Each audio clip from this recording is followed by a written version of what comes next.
Hey guys, welcome back to Investment Fund Secrets. I'm Bridget Pennington. Today we have our special guest with us, Dan Caffee. Dan, welcome on. How are you doing today?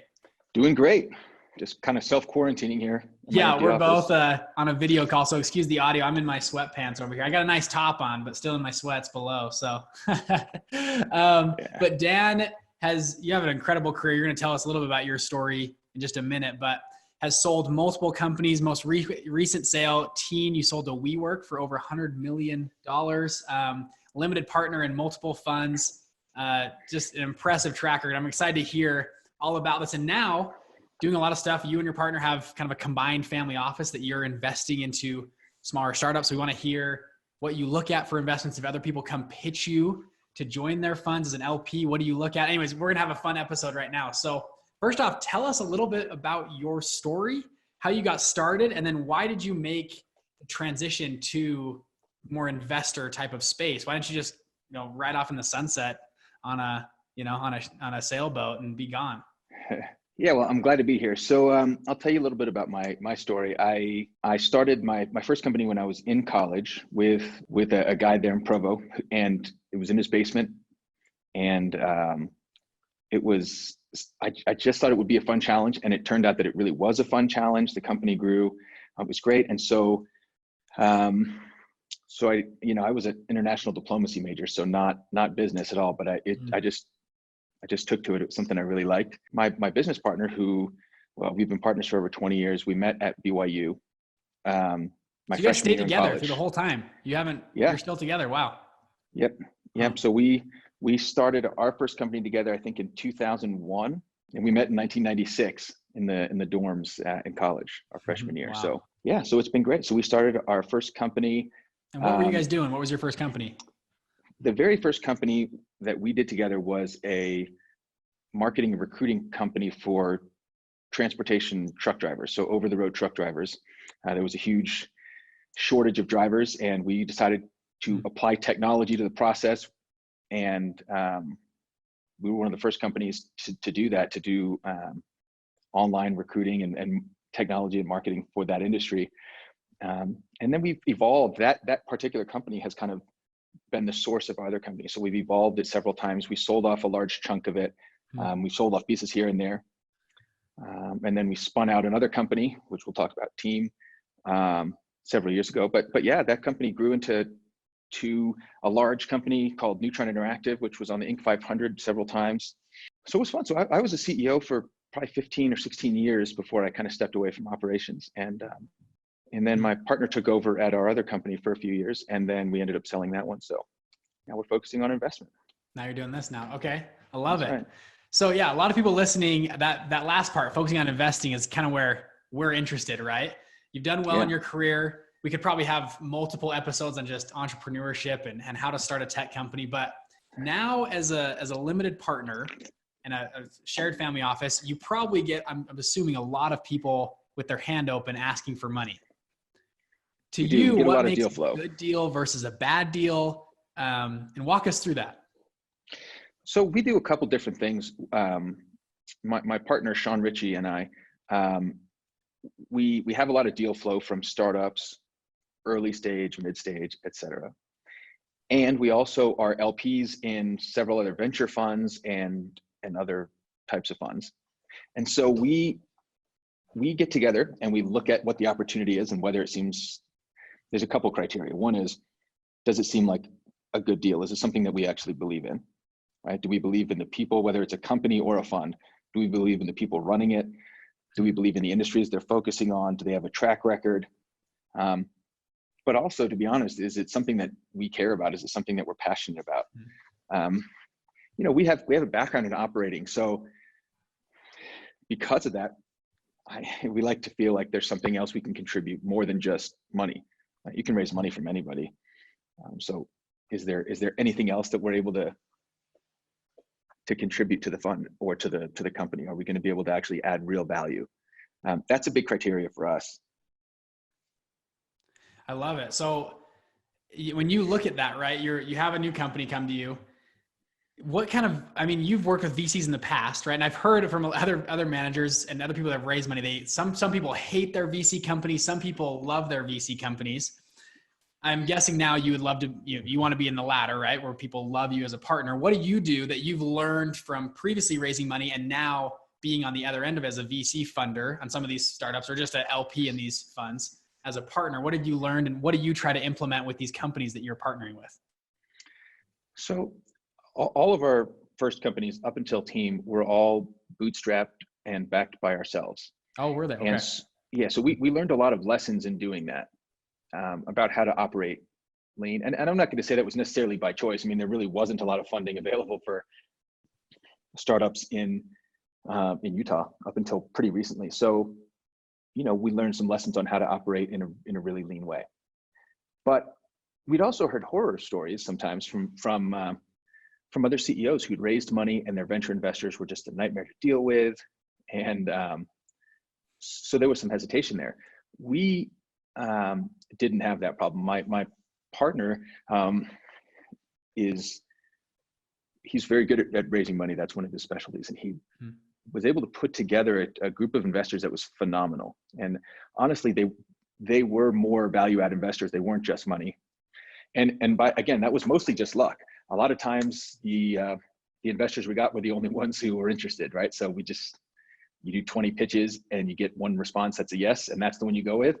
And they just happen to be fantastic. So shout out to all of those VCs that we had in that company. They were all just fantastic and very helpful. So that was kind of a model for us of how do we be that type of investor, an investor who can actually contribute and care enough to put some time and effort and put some of your heart into a company. So now that's I'm guessing that's how you want to be with your people now, be able to put time and effort into their companies. Absolutely.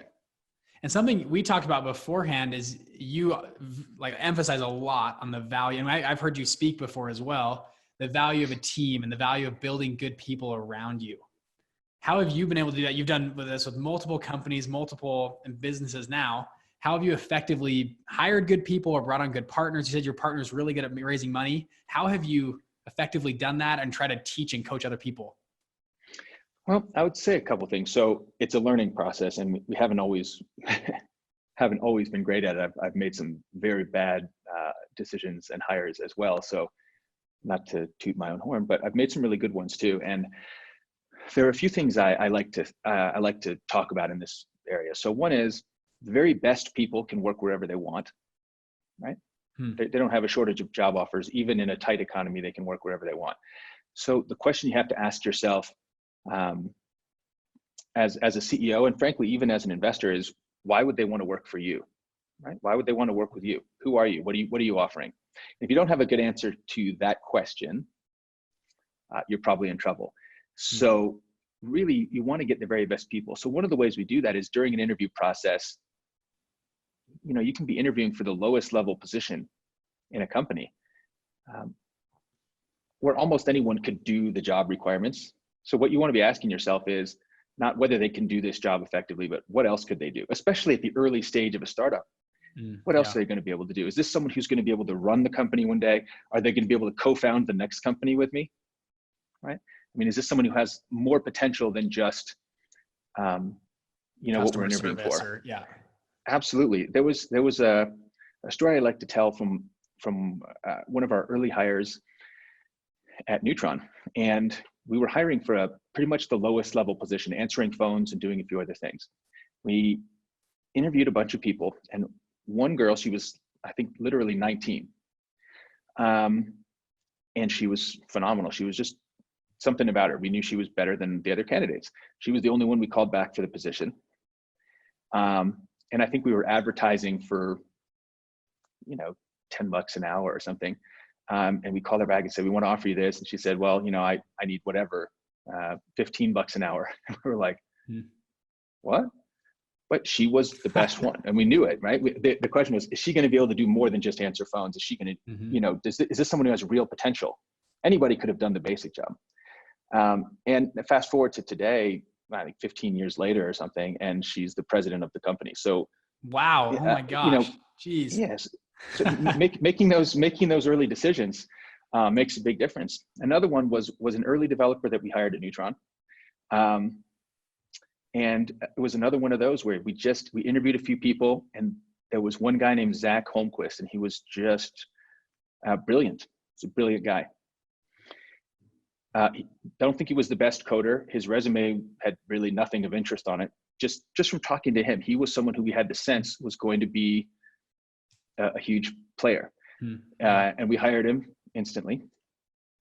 And he was, I mean, immediately he started to sort of transform the culture of the company. You know what they say about having A players, if you want to attract more A players. So this guy was an A player. And he started bringing in more talent into the company. He just transformed kind of the way we were operating. And really, you could look at that as a turning point for that company of when it really started growing. Was this one hire, wasn't a senior executive. He was a junior developer, but a killer guy. And he ended up coming up with the whole idea and was the co-founder of Team when we spun it out. He's the one who came up with the whole thing and built the prototype. So, you know, putting that extra time and effort into the hiring process and really trying to get the very best, it can really pay off. Wow, geez, those are incredible stories. Yeah. Wow, I personally haven't heard a lot of stories like that in the past. I think it says a lot about you as a manager to recognize talent and let them grow in their space. Did you actively help those two individuals grow and promote and have the opportunities to grow your business? Yeah, that's a great question. So the answer to that is yes. You know, Google used to do something they called 20% time. And what they would do is they would give their developers 20% of their time to work on a project that they were really passionate about. That might have been outside of their normal, you know, job requirements, but it was something that they really felt passionate about. So we were inspired by that. And we encouraged our developers to, you know, in addition to their main stuff, work on that. Zach in particular thought it was more like 60% time and eventually started spending tons of time on it. And that, you know, as a manager, that could have been really frustrating where you said, look, you're not working on anything you're supposed to be working on. What are you doing? Mm-hmm. For me, you know, I just thought this guy's brilliant. And all right, this is great stuff you're working on. And so, you know, that particular one, he got another job offer and came and said, you know, I think I have to take this offer. It's a lot more. And I said, no, you can't. You got to stay here. We'll start a whole company just around you and the stuff you're building. And you'll be a co-founder and a partner. And he was like, yeah, okay. He did. That's awesome. And that became Team. So, so yeah, it was actively encouraging that. You know, there's something about, there's a sense that as a company gets bigger, they'll tell you to go hire outside talent and more experienced people. And there's something to that. But there is really also something to growing your own leadership teams. You know, people who they don't just feel like they're really a part of the company. They really are a part of the fabric of the company. They really understand that. You know, you see that with companies like GE. Jack Welch, he was started in the mailroom, right, at GE. And I think that's kind of an inspiration.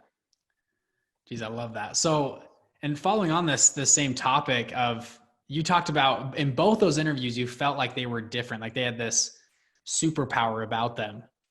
And can you talk to us about, with hiring or partners or your leadership team, or even companies you invest in today, or founders of companies that you're looking at to invest in, can you put that, it might be a hard question to put that into words. What is that sixth sense, that superpower that you have obviously been able to see in other people and probably see in people now? What is that, if you can put that into words? So I think there's a few things to look at. One of them is, it's not just, is this person exceptional or are they brilliant? It's, are they also an exceptional fit for the team that we're trying to build? Are they going to be a great contributor to what you're trying to build? So if what I wanted was a highly disciplined, organized team that was just nailing what they were supposed to be doing all the time, then Zach would have been a terrible choice for that position. But that's not what I was looking for then. What I was really looking for was someone with that skill set and sort of that vision. I got to be honest though, you know, someone like him in a different organization could have just been a giant, enormous pain. and they would have Mhm. not only would they not have liked him, they would have hated him. It would have been Mhm. difficult. So it wasn't just that he was great, but also that it was a great fit. And when we were asking questions beyond just code checking and let me see your code and what's your resume. It was more, how do you think about things? What are you passionate about? And getting into those kind of interviews, especially at the early stage when you only have 5 or 6 people, those early hires, they make or break a company. And so those are ones where, look, it's a pretty small company. You got plenty of time and effort. Put as much as you can into the hiring process. So that's part of it. So when you're asking, what are your ambitions and what do you want to do? And they say, well, their ambitions are super limited and they're not very ambitious. That's not a good fit for a startup organization, at least not for my organizations. Yeah. You want someone who's passionate, and you can sense that passion sometimes, right? And if you can get passionate about something like developing software or, recruiting truck drivers or whatever it is, Yeah. that's someone who really gets it. I love it. That's awesome. That's good. Very good insight. And you have decades of experience doing this. I love hearing that. Okay. I want to shift focus a little bit to what you're doing now with your current partners. And I want to hear from your, top floor. What are you guys thinking about the coronavirus, COVID-19 right now with your current investment strategy? And any thoughts on there from you guys looking forward and things that maybe young fund managers or people in the fund space can lean from? So today, right, in the second half of March of 2020, I don't think we're at the bottom of the market. I think there's a lot of turmoil. I think the country was not as prepared as they should have been for this, considering the amount of time we had leading up to it. And so because of that, the effects in the economy are enormous. We don't have enough masks. We don't have enough testing. And so the only real solution is shutting down the economy and closing stores, closing businesses, doing all those things. And until we can get that under control, it's going to have a pretty intense effect. From an investor point of view, we have kept a lot of our holdings in cash because we were anticipating a major downturn, and it's here. So from an investor point of view, there's some upside to that. It's really tough seeing some small businesses and local businesses suffering because they're bearing the brunt of it right now, but there will be a sort of a trickle up effect of you can't lay off all of the wait staff at every restaurant in these cities and not have a major effect on real estate market, on the landlords, the rent that's not going to be able to be paid. So I think there's some major systemic problems, which from an investment point of view, we look at pretty positively, I guess, going forward, which is it creates opportunities. So one of the problems that we were seeing, especially in the venture market, was it was overheated. The valuations were getting into crazy town. Well, and you sold to WeWork, right? You saw firsthand, right? So firsthand what that looks like. And we sold for cash. Luckily, most of the companies didn't, and it ended up being a huge problem for them. And the threat wasn't, I think when I saw what was happening at WeWork, I thought it would have a much bigger effect on the venture market and on valuations when people started seeing, it's time to look at some of the fundamentals here. And it didn't really have a major effect. And I think partly that made me very nervous. And they said, it's just a WeWork issue. It's not really. There were some major, you'd have investors fighting to get in, to be able to put their money into a company. And that's a reversal of roles. Normally, as an entrepreneur, you're fighting to get money.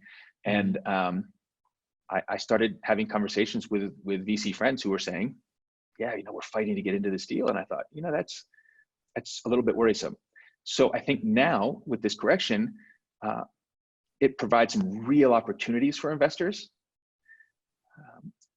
For a while, what I was seeing, this is, again, take it with a grain of salt, some companies that are pretty terrible were able to get funding. They were able to get to that next round. Yeah. I mean, companies with really, it's tough to value a startup anyway, but these were some pretty bad ones, getting significant funding. Mm. And so if you're a value investor like I am, where you're looking for something at an early stage, or you're looking for something that has a lot of potential, that's not already blown out of the water as far as valuations, it was tough. What we'll see now is that better and better companies will struggle to get to that next round. Mm-hmm. And that is where Which the creates huge opportunity opportunity for for you. investors comes. Yeah. Yep. Yeah. So if even bad companies can get funding, then you got to fight to even get into those. What'll happen now is liquidity starts to pull way back, and there's a lot of hesitation. I've had a few calls this week with entrepreneurs who are, they had deals in the pipeline that are now frozen. Their bankers pulled out, their backers pulled out, the liquidity pulled out. It's a tough time, but we've made